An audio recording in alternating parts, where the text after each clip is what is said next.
Hey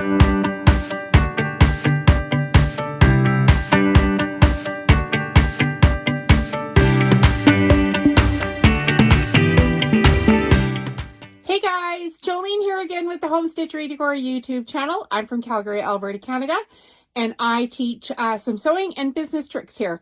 So today we're going to do an envelope pillow, which is literally the easiest thing on the planet.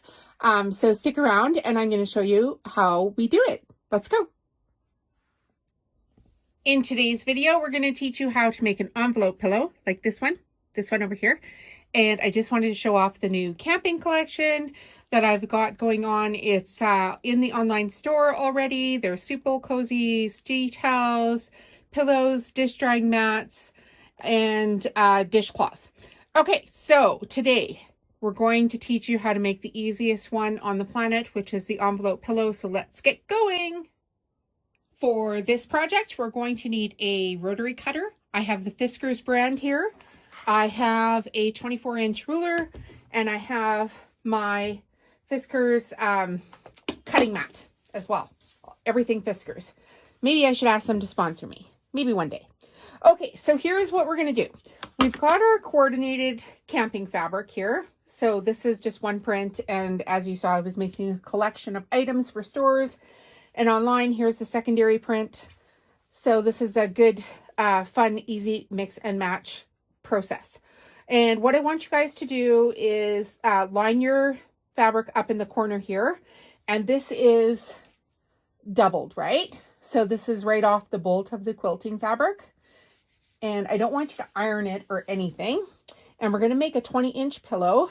So right now what we need to do is line it up on the corners here, and we're actually going to cut this down to 19 inches wide because we've got a 20-inch insert. We want the pillow sham to be a wee bit snug so that when we put our 20-inch feather insert into it, it fills it up quite nicely. So get your rotary blade ready. I always mention this in the videos. Whenever you're cutting, make sure that you put your pinky on the edge of the ruler and then put your fingers down. This will hold the ruler nice and tight, less slippage, and less chance you're going to cut yourself with this rotary blade. So you're just going to cut a 19-inch wide swath of fabric. And now we can get rid of our big bolt of fabric there. I think I bought about 20 meters of this stuff. Okay, so now what we're going to do is we're just going to trim off a 1/4 inch of the selvage on either edge of this. Super easy. Just so that it's nice. I just want to trim off these frayed edges is what I want to do. I want to make sure that I'm not catching any of those in my next step. So trim that off nice and straight. That's the word for it. Nice and straight. This has got to be the easiest thing I make. I make these, gosh, when I make them, I make like 20 at a time. But I have to slow it down for this video, so bear with me. So I try to get some of the steps done for you. Okay, so what I want you to do now is follow me over to the iron. Let's go. Now we're at the iron, and we're going to get one of the short edges, because this would be the long edge. This would be the short edge. And our iron. This is just a Black & Decker iron off of Amazon. I can put the links in. We've got some Best Press here from Mary Ellen. If you want to use some of that, that's great too. As in all of my videos, if you purchase something through a link, I'm probably an affiliate for it. I'm an affiliate for Amazon, and I do get paid off of qualifying commissions, so thanks very much for doing that.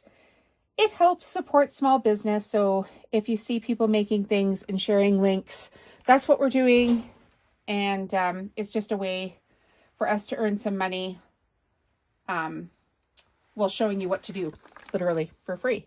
Okay, so I've just folded this over about a 1/2 inch, and I've put a quick press in it, and then I'm going to fold it over again, and essentially this is going to be our hemline. So just fold it over twice. Make sure your iron's nice and hot. You want a nice crisp line here. if you have a fabric with pattern in it that does have lines, this process is a little bit easier. Okay, so we're just going to do that on both ends of this. I swear to you, this is the easiest project ever. Okay, you guys stay to the end of the video too, because I actually have some exciting news I'm going to share with you. And I'm not going to share it with you until the end of the video. So make sure you stay. And if you like the video, of course, hit subscribe or leave a comment and a thumbs up. That will just tell the YouTube gods that you like my video, and they will actually show it to some more people, which will help me out. So thanks for doing that. Okay, times 2. We have ironed down a little seam here. Of course, I say it's easy. All right, you can also give this a spray with Best Press if you want a really crisp line.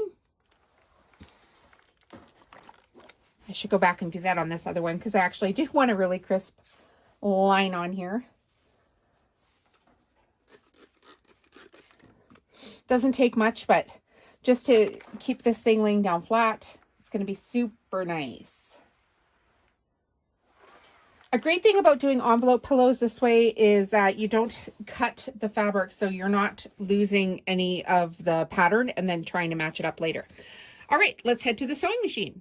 We've got our fabric over here at the sewing machine, and I am literally just going to tack down this hem.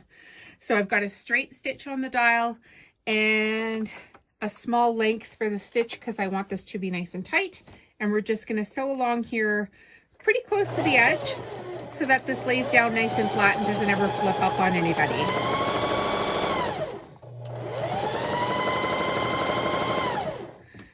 These are one of my favorite things to sew, actually. I find them so satisfying, especially when I get to the point where I'm stuffing the pillow in.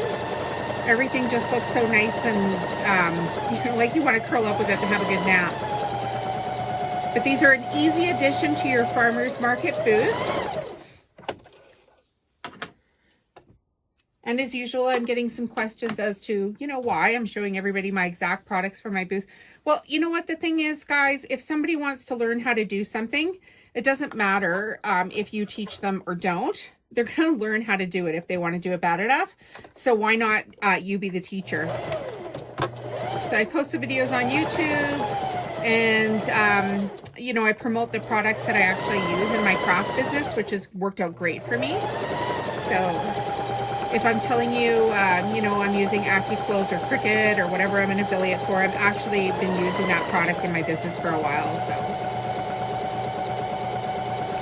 yeah, it's kind of a bonus. Okay, here we go. We've got 2 sewn up edges, just like that. I'll meet you back at the mat. Okay, a trick I use when I'm doing this is I don't iron this fabric to begin with. The fabric has a natural, well, a creased fold in it from where it was folded on the bolt. And if you can see here, as I'm pushing up on the fabric, you can see where the line is. It's easy peasy to pick out that line. So what I'm going to do is I've got my fabric faced right side up, and I've got what I'm going to fold it back to, which is now going to be the top flap. And I'm just going to trim these threads here because I don't want them in the way in the next step. They can go over there. Okay, so what I want to do is just past where this fold is, I want to have the top half of the fabric laid down. So basically where this crease is, I want it to overlap where the crease is in the fold of the fabric. And the reason I want to do that is because we're making an envelope pillow, so the fabric has to overlap on the back, and I just want a starting point. And this actually works out really well. So just kind of finger press down the top layer of it now, and we're going to go to, we know that it's 19 inches wide, so we want it 19 inches long as well. So now it's going to be square. So from 24 to 5 is 19. If we subtract that. Okay, on the edge here it's 24. So I'm going to line this up on the 5 up at the top. Maybe bring it down just a smidge more. There we go. Line that up on the 5, and then I'm going to overlap with my bottom. So line it up along the bottom edge of here. So now when I sew this, I will have an opening. So right now I'm going to stick some pins in here just to hold everything together.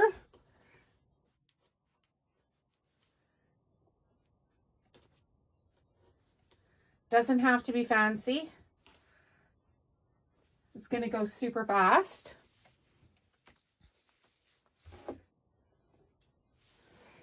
Just going to hold everything down. And that way when I take this over to the sewing machine again, everything's going to lay flat. Maybe I'll just put one right here. Okay, let's go back to the sewing machine.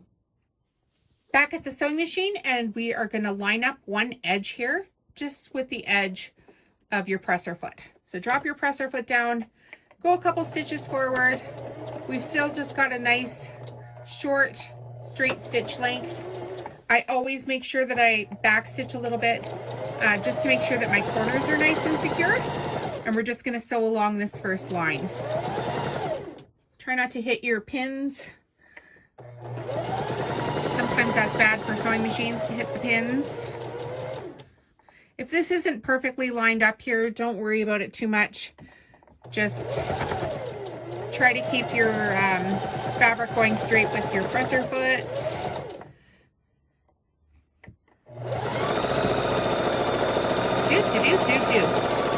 Okay, so I'm online.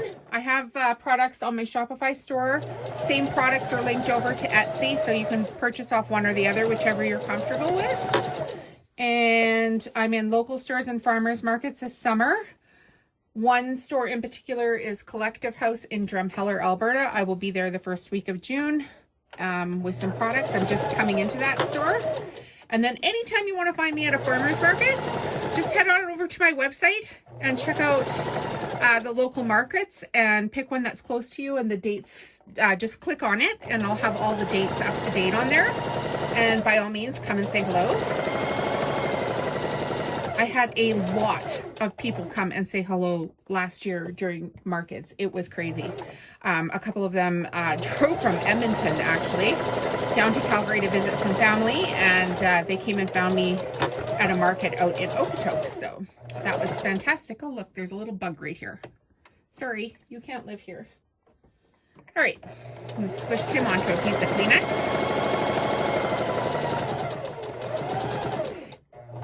And like I said, just go back and forth in the corner here just to stabilize that, just a wee little bit.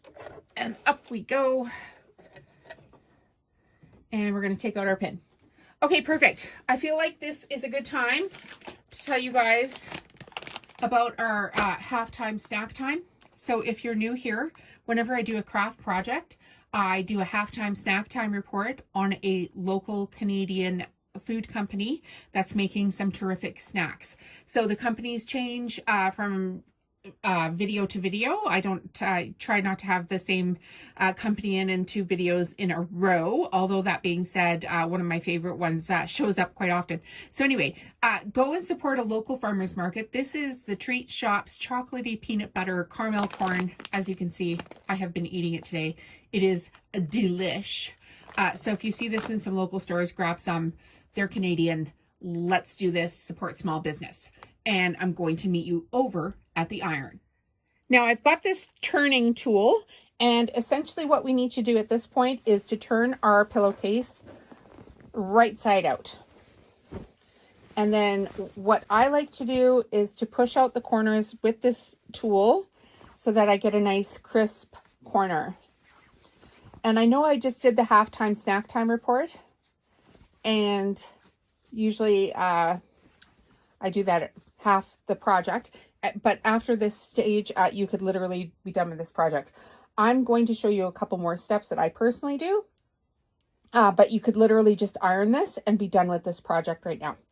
Okay, what you need to do for my level is from the edges that were sewn, that's where we're going to start. We're just going to fold them down nice and flat, and then we're going to iron them out so they're nice and crisp.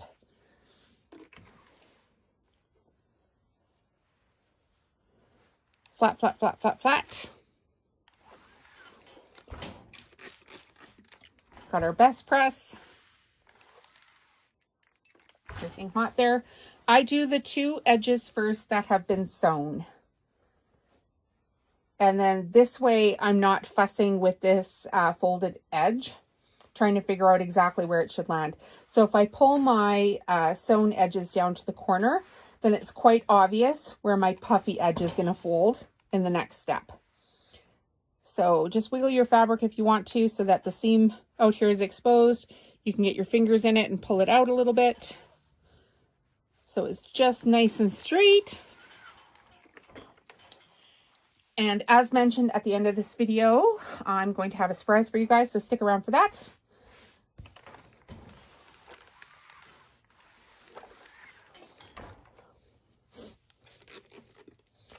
Get these corners really crisp with my best press. See? Now, because I did the edges first, my corners are nice and tight. You only need a little bit of this stuff. It's pretty good. Okay, you could stuff a pillow in this and be done. But we're not going to be done because I'm going to show you the next step here. So I'll meet you back at the sewing machine in a minute. I should mention, I do these so fast and I forget you guys are new.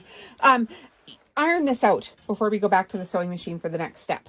So where that fold was is going to be visible here. So I'm just going to iron everything flat. Now we can go sew.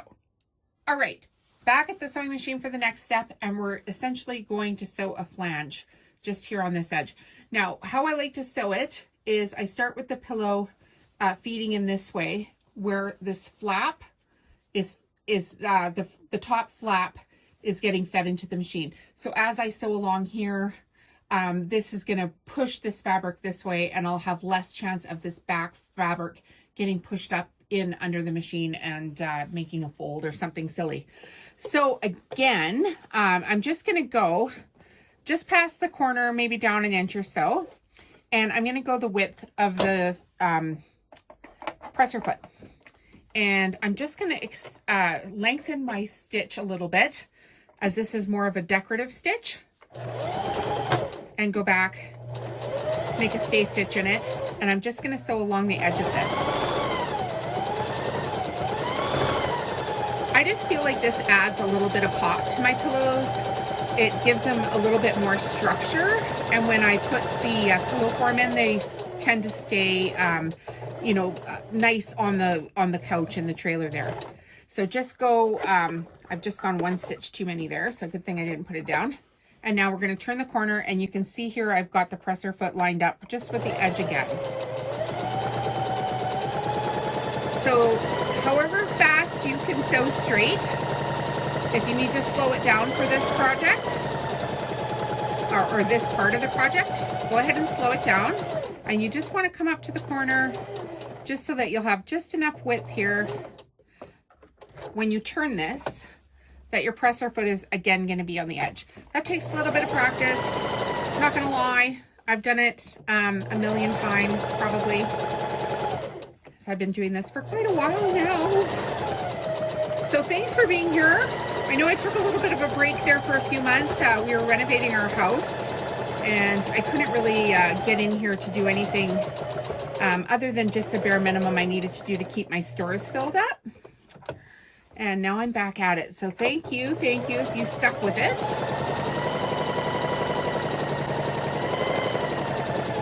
Actually feels so good. Today is the second day in 6.5 months that it's actually been quiet in my house. That is how crazy it has been around here. So the house is clean, the laundry is done, and now I'm back to sewing. And back to sewing, back to YouTube, back to tutorials, back to writing blogs. All the deals on the craft stuff that I can give you are on the blog, so make sure that you go read those as well. Okay, so we've just rounded the corner, we've lined up where we started, and I'm going to trim these threads off here. And we could be done with this project right now, but I'm actually going to go, and I always like to add just a wee bit more to everything that I'm doing. This way, excuse me, kind of sets my products apart in the stores and online. you know, it's easy to be a crafter, but when you just add just a wee bit, just spend 2 minutes more on each project, put pretty ribbon on it, put a button on it, you know, finish off the edges like a professional would. It just gives that extra added boost to your homemade products, and you're going to find your sales increase dramatically just by doing just a wee bit extra. Buy the fabric that's an extra $1 a meter. That's, you know, the better quality fabric. It will pay off. I promise you, it will pay off.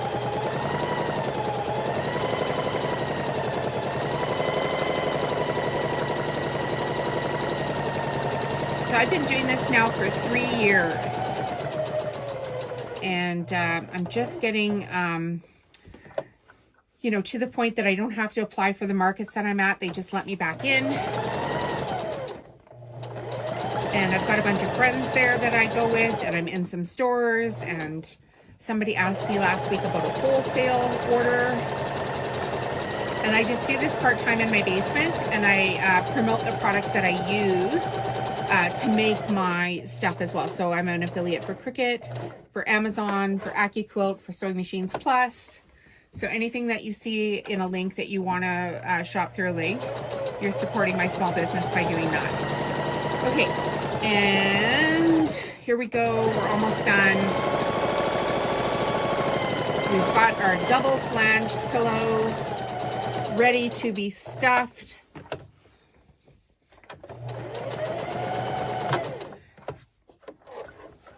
Ready to be stuffed. Okay, I'm not going to stuff this pillow.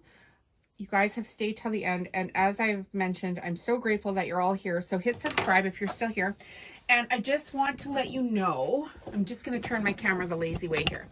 Okay, when I started this business, it was all about giving stuff for free and supporting my local community. And now you guys are my community. So what I've done is I've gone ahead and created a newsletter. And if you sign up for the newsletter, you'll get a newsletter every month. And in the newsletter will be the Dish Towel of the Month giveaway. So go sign up for the newsletter. There's also the Mandela of the Month discount code. And I'm going to show you the Mandelas here. I'll turn this off and turn it on again. Hang on one sec. If you like to do Cricut, and you have a Cricut machine, the mandalas that I have are exclusive to Home Stitchery Decor. They're my patterns. And once a month in the newsletter, I give out the Mandela of the Month discount code, and one of my patterns will be deeply discounted. So there's more patterns coming. Here are some of the examples of the ones that I have. And there's a complete, product list. You can shop the product list if you like, and a complete YouTube tutorial on this project as well. So be sure to check that out. Sign up for the newsletter, guys. Love you to the moon and back. Thanks for being here. Hit that subscribe button, and we'll chat with you soon.